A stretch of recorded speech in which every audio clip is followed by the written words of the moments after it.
Boris Johnson may have won a convincing majority at the election, but there are still questions about what his government plans to do with it, because the Conservative Party manifesto was not exactly stuffed full of detail. Well, to try and work out what we can expect from 5 years of Boris Johnson, we're joined now by Alex Crowley, a former Downing Street advisor to the Prime Minister, and Boris Johnson's biographer, Sonia Purnell. Thank you both very much for being with us. So, that's the question, I guess, isn't it? Alex, what do you think? What can we expect from a Boris Johnson government now that he has effectively got such a big majority that he doesn't have to compromise with Parliament? I think we have the potential to see, if you like, an overhaul almost of Britain's economic model.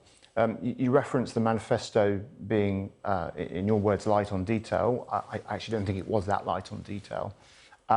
If you look at all those policies and you stand back, you start to get a sense of what he wants to do. When we were doing the leadership campaign together, his analysis of the referendum result was that basically it was a collection of towns and cities outside London and the South East who had been let down over a number of years, finally having their say about wanting change. That change didn't happen over the last 3 years because of the political gridlock. This election has swept away that political gridlock. And this gives Boris the opportunity to deliver the change that those people voted for. You say that you don't agree with the assessment that the manifesto was low on detail. At the same time, though, the Institute for Fiscal Studies, for example, saying as a blueprint for 5 years in government, the lack of significant policy action is remarkable. It wasn't radically reforming, was it? Let's be honest. Look, the manifesto, by its necessity, was a safety-first manifesto. Trying to avoid mistakes. However, let's look at some of the ideas behind it, right? Our economic model in this country for a number of years has been London and the South East getting most of the investment. And then the Treasury thinking, well, then we'll redistribute it out to the regions, get a bit of EU money in as well. What Boris is talking about is saying, actually, no, let's put that investment into the regions and the cities and the nations as well, outside of London and the South East. And could you imagine what would happen to this country's wealth and prosperity if those regions and nations had the same levels of prosperity as London and the South East? If you could raise those up, and this is what he says levelling up. If you could raise those up to the standard that we have in London and the South East, the entire nation would benefit. That's a very different economic model. Sonia, what's your sense? I mean, you've seen the manifesto, you've worked with Boris Johnson, you've studied him for the book that you wrote on him. What kind of Prime Minister do you think he's going to be? Well, look, I mean, that was a spectacular win, and you have to congratulate him on that. He is the supreme election winner of our time, quite clearly. What he's less good at and what we're less sure of is what he will actually do in office. As London Mayor, if we look back at his track record, as London Mayor, he was called by his own side the do-little mayor, or sometimes even the do-nothing mayor. After winning, it was very frustrating. He did very little with that great mandate that he had in London. So it's really not clear what he's going to do. Now, he's under enormous pressure as Prime Minister. You know, there has been all this pent-up feeling. Clearly, he's got to do something about it. But let's look at the landscape for that too. The Brexit deal that he's proposing, in his own advisor's opinion, will actually contract the economy. So where is this money going to come from? He said that he's not going to raise taxes. Borrowing, some of it will come from... So it will come from borrowing. But, I mean, this is a lot of borrowing. And, you know, are we actually in a fit state to take on that amount of borrowing? How our kids and our kids' kids may well be paying for it. So the economic model doesn't exactly, it's not sort of whole, because how are you going to make the money? How is our economy going to thrive with this really quite difficult deal to raise the kind of money to make this kind of investment? I think the investment is absolutely necessary. That's quite clear. But is this the way to go about it? It's interesting to hear Sonia there saying Boris Johnson was known as a kind of do-little mayor. I mean, you could argue that actually being a figurehead for government is not necessarily a bad thing if you have a team around you that does the actual work and the you know, investigations and reform. Is that your experience of what it was like working for Boris Johnson? Yes. I wouldn't entirely agree that he was, with Sonia's assessment of his time as mayor, perhaps understandably. What was his greatest strength as a leader, and his greatest strength as a leader? It is his ability to inspire confidence. That is the essence of leadership. When you, for anyone who's worked with him and around him, the thing that marks him out is that everybody around him wants to impress him. So he's a bit of a delegator, would you say? Well, a delegator, but someone who makes you raise your game. He did it as mayor.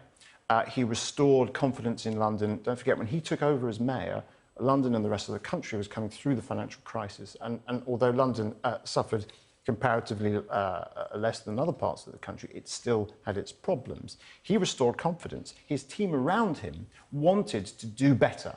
And that is a very powerful thing if you apply that to the entire machinery of government. He's got now a whole cabinet who's wanting to impress him.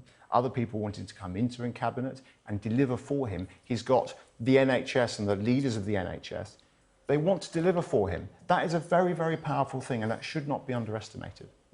Well, I mean, first of all, it was his own side who described him as the little mayor. But I think a lot of people have resigned rather than work for a Boris Johnson government, and a lot of the big beasts of Parliament have gone. He's lost an awful lot of talent, in part through his own actions, ejecting people from the party because they wouldn't follow his line on no deal. A lot of those sort of big brains, big experience people have gone. So it's quite interesting, and will be really interesting to see who he's going to put in his cabinet when he does the big reshuffle.